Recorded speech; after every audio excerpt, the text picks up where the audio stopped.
to the video. I'm your host, Samia, and today we're looking at this sketchbook. I'm really excited to show you guys. It's a Canson XL sketchbook. It's the smaller one, the 8x6 or something like that. Mixed media, slightly heavyweight paper. I showed it in my Inktober for Beginners video. And I started it for Inktober, and it's basically done now.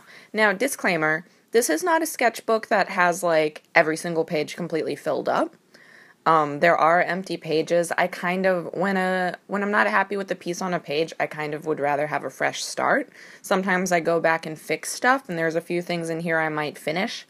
But, yeah, I feel pretty done with it, and I can tell when I'm done with the sketchbook actually more from how much I want to draw in it. When every single page is like at least somewhat filled or it's mostly full, I stop really wanting to carry it around because I want to have an abundance of pages to be able to use. So yeah, I think it's about time to move on to a new sketchbook. But here I'm going to show you what's in this one. So this might be a bit of a long video.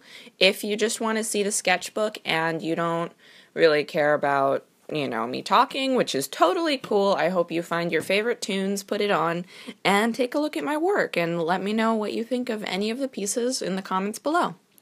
So, starting this off, I tested out all my Inktober materials on this page.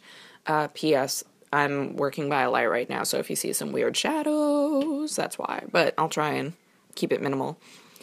So I was testing, like, all of my multi-liners, and my pocket brush pens, and my Pilot pocket brush pen, my Aquash pen, my Copic markers, all that good stuff. And yeah, and I was testing like the white things, and I think I showed this in a video, probably the Inktober for Beginners one. This was a lot of fun. I love this page. I decided to get some pictures of diners on Pinterest and just sort of use my markers in a slightly more painterly, like paintbrush way, where you're just laying down color and you're building up your darkest darks and you're leaving some highlights. So I really love doing these. And also I do these little like color palettes, and that's on label paper, so whenever there's a color palette I like, I just stick it in there. Here's Inktober Day 1. There's a video for this. I'll probably put info cards whenever there's a video of a piece in here, because it's quite a few of the Inktober ones. But yeah, here's my seasonal witch.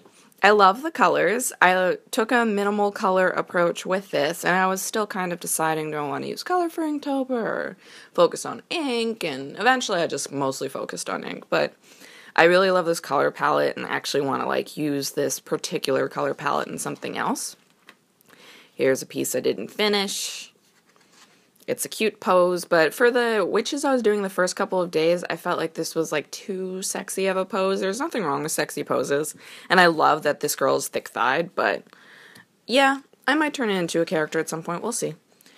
Here's Day 2. It was Urban Witch. I wanted to use these really like electric green and yellow colors, and that was really fun. This yellow is a Y00, but like next to those greens, it looks like a really, really light yellow green, which I thought was kind of interesting. It's cool what colors do when they're next to each other. Here's the Wandering Witch. I really enjoyed the pose on this one. One of my goals for Inktober was giving people more of a setting and not having them floating in space without a single shape or color around them, because I love overlapping shapes. That's why I have like the triangle on the Urban Witch.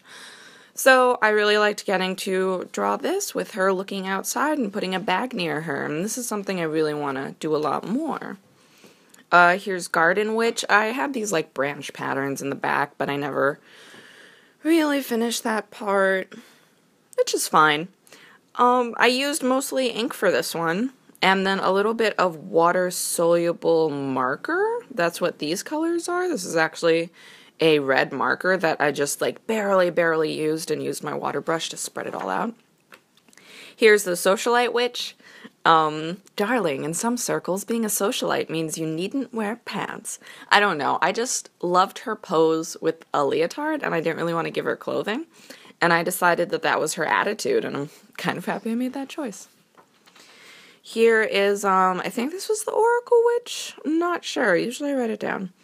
Not quite finished. It could use a lot more darks, but I liked where it was. So for Inktober, in order to stay caught up, I kind of had to leave some stuff half finished, which is not preferable to me, but it is the first year that I did 31 drawings in Inktober, and I worked on Inktober every single day except for maybe like 1 or 2. And then I caught up on those days, like the days after that. So it was an okay trade-off. Like, I'm alright with it. Next year I really want to like work on finishing as many as possible. Here is a birthday macaron because this Inktober fell on my birthday and somebody gave me these really beautiful rose-colored macarons, and I thought, why not do some hand exercises? That's marker, this is ink. Here's, maybe it's like a burlesque witch or something. Again, I can't remember. Oh, it was Blood Witch. That was the prompt. Yeah, it was Blood Witch. So I just wanted to use red, and I guess I made her burlesque too. I really enjoyed this dry brush that was happening here, though. So I kept it going like as if it's a one piece, I guess, and played around with sort of translucent effects. And the Copic marker actually like dragged out some of the ink. So that's how I have all these like sort of different gray colors in here, if you can see that. Ah, Lolita Witch. Alright, so like I'm still deciding what color palette to do. Well, let me show you her by herself first. I'm deciding what color palette to do for her, but I did just the line work for Inktober. I really love her pose and her outfit, and so that's why I'm like agonizing about what color to choose. 1, 2, 3. And I like wrote down all the different Copic markers I was using in each palette so I wouldn't forget later on. And like how they look together just as swatches, and how they look together as swatch dolls, and maybe I would do that hat and stuff like that. Anyway, if you have a vote, please leave it in the comments below. Lolita Witch 1, 2, or 3. So far it's sort of tied between 1 and 3. I'm very partial to 2 though, actually, so we'll see. We shall see. Let's put that over there. This is Glitch, and it never, like, kept happening. Glitch is one of my characters. This girl I love. This was such a fun marker piece. I, like, sketched her lightly, painted in with the markers, with all Copic markers, and then used a .05 high-tech? Fine-tech? Oh man, okay, I'll link it or something. But it's this really small gel pen, and it's purple colored ink, and that's what I used to like do all the details, and that was super fun. It was Inktober day 10. I decided to do this idea I had in my head for like opalescent skin, because white opals reflect all these different colors, and so I wanted to do that as a skin tone for these characters. And this might be in my comic at some point. Not finished. Here's a Solar Witch. She's super cool. I really like her. It's very washy. There's a lot of, like, not very clean lines. People reacted really well to this piece, actually. I think mainly because of the shapes and the colors. I sort of wish some of the lines were a bit tighter even still. And if I were to redo it, that's probably what I would change. Candy Witch! Now, this is another one that I can't decide the color palette on. So, color palette 1, color palette 2, color palette 3, if you'd like to vote on a color palette for Candy Witch as well. But I colored her digitally, and she is actually on my Instagram, and you can see the coloring process for it that I did in Procreate. And my Instagram is @SammyCeline, if you'd like to follow me there. And you'll see a lot of art there. Here's Glitch.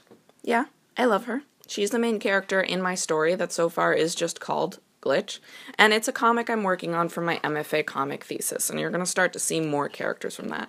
Here's a pose that did not work out. Here's a Space Witch that I don't really like this pose, but whatever, it's done. It was kind of cool using just warm and cool markers for it, though. This is actually on my top 9 best, like, most liked things on Instagram. Which, I guess it makes sense. I mean, I really loved this pose. I put a lot of work into this, into, like, doing all the folds and stuff. I used a lot of reference, again, from Pinterest, from different artists, from my own hands. And I really loved this sort of, like, smoky effect. And you can see the process for this one as well. Here's Tori. She's the other main character in my Glitch story. The story is basically about a girl who comes from the digital world, has no memory of, like, why she escaped into the real world or how she got there, and she meets Tori, and Tori has to help her reclaim her memories, and Tori has some powers of her own. She can read emotional situations, and she can read emotional quote-unquote waves. She's a wave reader, so... yeah, this probably sounds like super weird, but I'm really excited for this story. I'm working on it this year. I wrote all of issue 1. Yeah, so you might see that soon. Here's some pose practice from these how to draw manga books that I have. I think this was all from like the Shonen Action how to draw manga book. I just need a lot of help with like foreshortening and stuff, and I thought I might as well copy some poses to see what I learn. Here's Dimitri. He's also in the Glitch story. He's Tori's best friend. He has a implant that helps him keep breathing because one of his lungs, like, collapsed when he was a kid or something like that. I haven't worked out the medical details, but basically he is, like, a tiny bit cybernetic, which is cool. And he's also a wave reader like Tori. Here's a girl. She has the same hair as Uraka from... Uraka? Ochako? From My Hero Academia. Academia. Oh my god, I can't talk. Sorry, guys. This is already going on for a while. I'll try and pick up the pace. Inktober Day 21, the Potion Brewer. I really love doing this because floating things. Floating bottles, floating things. Also, Chelsea Gracie, who has a YouTube video and an Instagram, and I'll try and remember to link it below. She does these sort of, like, black backgrounds, like this rectangle in the back of some of her characters, and it really makes them pop. And I've seen other artists do it too, but I noticed it the most in her Inktober work. So I took a lot of inspiration from that. I really like how it made all the ink look. And this is all just ink brush at, like, varying shades. Like, this is one color of ink brush. That's probably the Aquash shade, actually. And then here's a lighter color from a bit of ink that I mixed with water and gel pen for the outlines. Here's a Cyberpunk Witch, I believe. I don't really know how cyberpunk she actually is, but she's pretty stylish, and I really enjoyed all these, like, little tiny ink textures. Like, I don't know if you can even see that. But that's, like, from a Copic 0.05 pen, and it gave me this really nice texture that gave it, like, a weird shine, and gave me these textures, too, that are in here. I really liked it. I liked these layered shapes in the back. Again, just layering shapes really helps your character a lot. Mermaid Witch. Yeah, it's a Mermaid Witch. I really have not much interesting to say about that.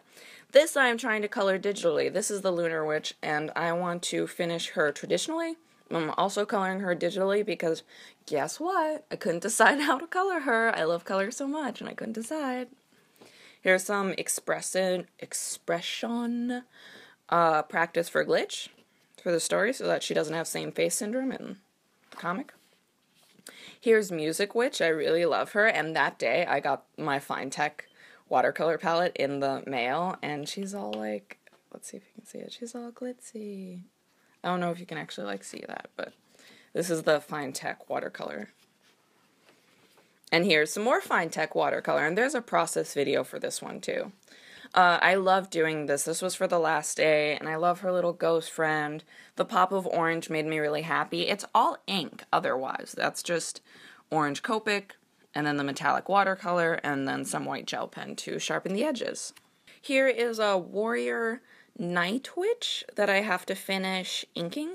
I just love her details, so I'm really taking my time with it. It's sort of something I go back to every once in a while for therapeutic reasons.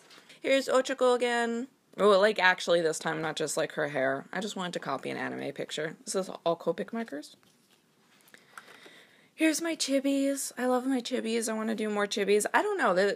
I guess because they're small, so they happen so fast, it's, like, just so easy to, like, do a whole little chibi and give her an attitude. Excuse me. And, yeah, I like using different color palettes on them. These are really fun, like doing the complements of purple and yellow, and then doing sort of a complement of red and pink, except it's like red and green, except it's mint green, and it's pink instead of pure red. It was fun. Here's Aster. This is a very stupid little drawing, but he's Merboy, and he's another short comic story I'm working on. I'm really excited for this one, and I was deciding if I want him to have, like, sort of like merm ears or not. I'm figuring out his styling, but I just decided to call him Aster. Here's Tori. Again, some views. I love this outfit for her. This will probably be her outfit in the first issue, and then that's her outfit in the second issue. We'll see. Just a little doodle I did on the train. She looks like she lost her voice. It's really upsetting. Here's Sage. She's really fun. She's also in the comic. She's sort of a side character, but she gets her own little, like, spin-off issue, I think, somewhere down the line. And, she gets a crush on Glitch, and eventually asks out Glitch, and Glitch says yes. Spoiler alert. This is a Instagram beauty artist named Butte Soup. That's her little handle right there. You can probably hardly see that. I'll try and remember to spell that out. Thinking of some cover designs for the comic, either for, like, issue 1 or for whatever, like, a whole bundle, like a whole volume would be. So Render, Glitch, and Tori is there. Tori with her hair down. Seorin and Sakura was rereading Cardcaptor Sakura at the time. Still rereading the part of the story, the Master of the Clow arc, that's coming right before the new arc, which is Clear Card, which I'm kind of excited for. Here's Thorn. She's a cyber agent. She comes down. Well, no, she's a human, so she's in the world, but she has to go find Glitch at Render's orders and try and bring Glitch back or eliminate her. I have to decide which. I think it's both, honestly, throughout different points in the story. But I love her outfit and, like, her crazy goggles, and I want to give her these pointy teeth because I just think it's so sassy and funny and, like, evil looking. This is Axel. He is Dory's, down on his luck gay best friend. Yeah, poor Axel. He's so cute and precious, and I want to protect him from the world, but I can't. He deserves better than he gets, let's put it that way. And he's very sweet. He's a good friend. Here's Angry Dimitri with some washi tape. This was fun to do.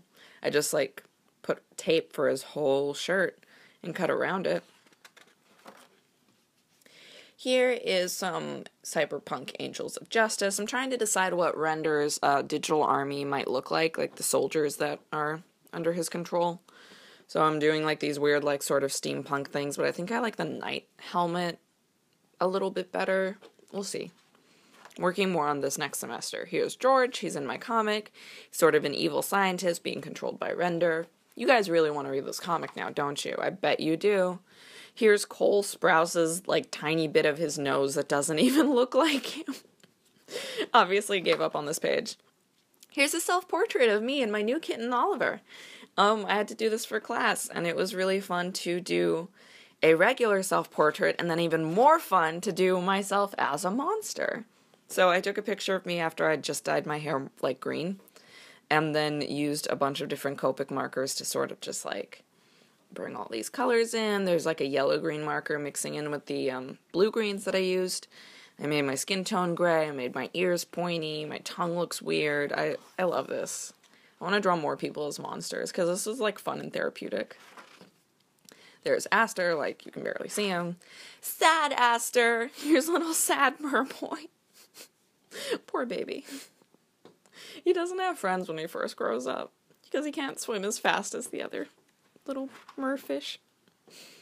Here's some characters crying, because I knew he was going to have to cry in the first 2 pages of the comic, and I was like, how do you draw a small boy crying? Let's figure this out. And here's his friend Rosemary that finds him crying. And here's just a manga girl that I liked her side profile. And I believe that is it, because I didn't fill the last page. So yeah, thanks. If you've stuck with it this far, thanks for watching. I will try and link everything I can below, from my favorite materials to some of the artists and people I mentioned. Please follow me on Instagram if you want to find some more art. And I really appreciate you watching this video. So, Happy New Year. I hope you have a great one, and let's start 2018 really well, okay? Thanks. Bye, guys.